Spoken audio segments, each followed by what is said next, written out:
সুপ্রিয় দর্শক মণ্ডলী, আমরা এই মুহূর্তে অবস্থান করছি পাতুরিয়া পাংশা রাজবাড়ি। এখানে আজ বিগ সেমিফাইনাল ম্যাচ আছে। এখানে সেলিনা আক্কাস ফুটবল একাডেমির হয়ে গোলরক্ষক আদিল ভাই চলে আসছে সেই মানিকগঞ্জ থেকে। দেখতে দেখতে আমরা মাঠে চলে আসলাম। মাঠটা দেখতেই পাচ্ছেন, গ্রাউন্ডটা অনেক সুন্দর। আশা করি অনেক সুন্দর খেলা হবে। আমাদের প্লেয়াররা ড্রেসিং রুমে আছেন, একটু দেখানোর চেষ্টা করলাম। আসলে আজ এই গ্রাউন্ডে খেলা হবে, দেখতেই পাচ্ছেন অনেক সুন্দর একটি গ্রাউন্ড। এই গ্রাউন্ডে হয়তোবা আমরা জয় নিয়েই ফেলবো মাঠে। দেখা যাক শেষ পর্যন্ত কি হয়। এখন দেখতেই পাচ্ছেন মাঠে প্রবেশ করছে প্লেয়াররা। তো কিছুক্ষণের মধ্যেই খেলা শুরু হবে। এই যে আমার এক ছোটো ভাই, সে আসলে খেলার টানেই চলে এসেছে, যেহেতু সে অ্যাক্সিডেন্ট করে একটু পায়ে ব্যথা পেয়েছিল, যার কারণে আসলে ফুটবল প্রেমী যারা এরকমই হয়। তো দেখতেই পাচ্ছেন গোলকিপার আদিল মাঠে নামছে এবং আমাদের প্লেয়ার বিন্দু সব অলরেডি মাঠে নেমে। তো দর্শক, আপনাদের আরও একটি খবর জানিয়ে দিই, সেটা হলো আজকের খেলায় সেলিনা আক্কাস 1 এবং ওই জুকা ফুটবল একাদশ 2। সেলিনা আক্কাস 2-1 গোলে হেরে যায়। আসলে কোনো ব্যাপার না, পরবর্তী ম্যাচে আমরা অবশ্যই কামব্যাক করব। আমাদের এই সেলিনা আক্কাস ফুটবল একাডেমির খেলা কার কার ভালো লাগে অবশ্যই জানাবেন। আর ভিডিওটি ভালো লাগলে অনেক অনেক শেয়ার করবেন। ধন্যবাদ, ভিডিওটি দেখতে থাকুন। দেখতে পাচ্ছেন আমাদের মাগুরার সেই অন্যতম স্ট্রাইকার কৃষ্ণদাদা, সে একটু তার গাটা ছাড়িয়ে নিচ্ছে। আসলে সে একসময় বসুন্ধরা কিংসের হয়ে প্রতিনিধিত্ব করেছেন, এখন সে আমাদের মাগুরা জেলা টিমের হয়ে প্রতিনিধিত্ব করেন। তো দেখতেই পাচ্ছেন আসলে দাদা অসাধারণ খেলে। দাদার খেলা কে কে দেখছেন অবশ্যই জানাবেন।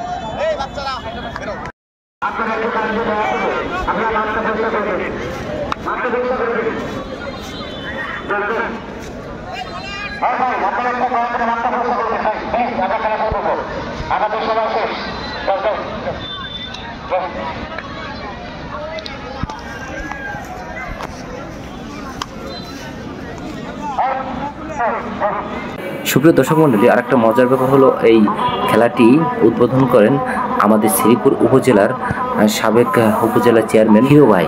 আসলে ভালোবাসা থাকলে অনেক কিছুই সম্ভব। পাংশা উপজেলায় যে এইরকম একটা বিগ সেমিফাইনাল ম্যাচ উদ্বোধন করেন আমাদের মাগুরার কৃতি সন্তান হিরো ভাই। আসলে এটা সবারই ভালোবাসা, তার জন্য অনেক অনেক দোয়া এবং শুভকামনা রইল। আর আমাদের ফলাফল আমি আগেই জানিয়ে দিয়েছি। আসলে আমাদের ব্যাড লাক, কিছু করার নাই। খেলা মানেই হার জিত, এটা নিয়েই আমাদের মাঠ ছাড়তে হয়েছে। প্রিয় আমাদের মাগুরার যারা গ্রাহক আছেন তাদেরকে অসংখ্য ধন্যবাদ, আমাকে অনেক অনেক ভালোবাসা দেন। তাই আজ আমি এ পর্যন্ত শেষ করছি। অবশ্যই ভিডিওটি ভালো লাগলে অনেক অনেক শেয়ার করবেন। ধন্যবাদ, সবাই ভালো থাকবেন। সরকারি প্রাথমিক বিদ্যালয় মাঠ প্রাঙ্গণ পাতুরিয়া যুব সংঘের পক্ষ থেকে আপনাদের যারা দূর দূরান্ত থেকে এসেছেন আমাদের আজকে নির্ধারণ করেছেন উভয় পক্ষের খেলোয়াড় এবং রেফারির মাধ্যমে খেলার সময় 40 মিনিট 40 নিজেদের আন্ডার এস্টিমেট করতেছি।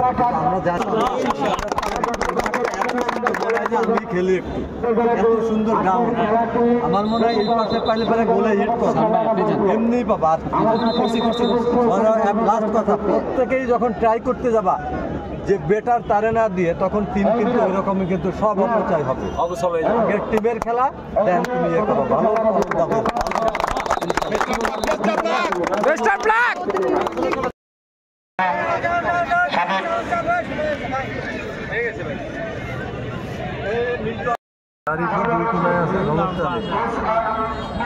এতক্ষণ সাজায় না, এতক্ষণ একটা গোলে হিট হয়ে যাবে, কোনো কথা নেই।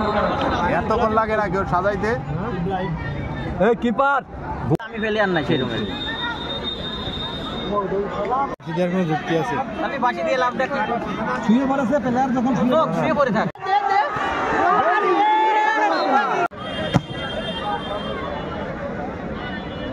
এই দিক থেকে প্লেয়ার বল ধরে ওরা। সুপ্রিয় দর্শক মণ্ডলী, আপনারা দেখতেই পারছেন আসলে বাংলার মানুষ ফুটবল যে কি ভালোবাসে সেটা আপনারা এই মাঠে না আসলে কেউ বুঝবেন না। আসলে দেখবেন আমাদের গ্যালারিতেও হয়তো লোক হয় না, কিন্তু আমাদের এই গ্রাম বাংলার যে বিগ বিগ যে টুর্নামেন্টগুলো ছাড়া হয় সেখানে আসলে এইরকম মানুষের ঢল নামে। তো ভালো লাগে আসলে আমাদের বাঙালি খুব ফুটবল ভালোবাসে, যার কারণেই এরকম মাঠে লোকজন হয়। তো দেখতেই পাচ্ছেন প্রো গ্রাউন্ডটা অনেক সুন্দর। তারপরে পাশে দেখছেন প্রচুর পরিমাণে দর্শক, হাজার হাজার দর্শক এসেছে। আসলে আমারই অনেক ভালো লাগছে এরকম খেলাধুলা যদি প্রতিটা উপজেলায় ইউনিয়ন পর্যায়ে ছাড়া হয় তাহলে মনে হয় আরও ভালো হয়, কারণ ছেলেপেলে মোবাইলে আসক্ত হচ্ছে। প্রতিটা মাঠে এরকম খেলা হলে এই মোবাইল থেকে সবাই মুক্তি পাবে। তো অবশ্যই আমার ভিডিও যদি ভালো লাগে অবশ্যই অনেক অনেক শেয়ার করবেন। ধন্যবাদ, সবাই ভালো থাকবেন।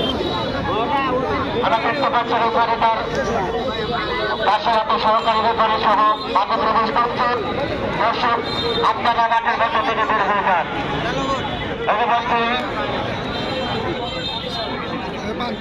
গোলের পিছিয়ে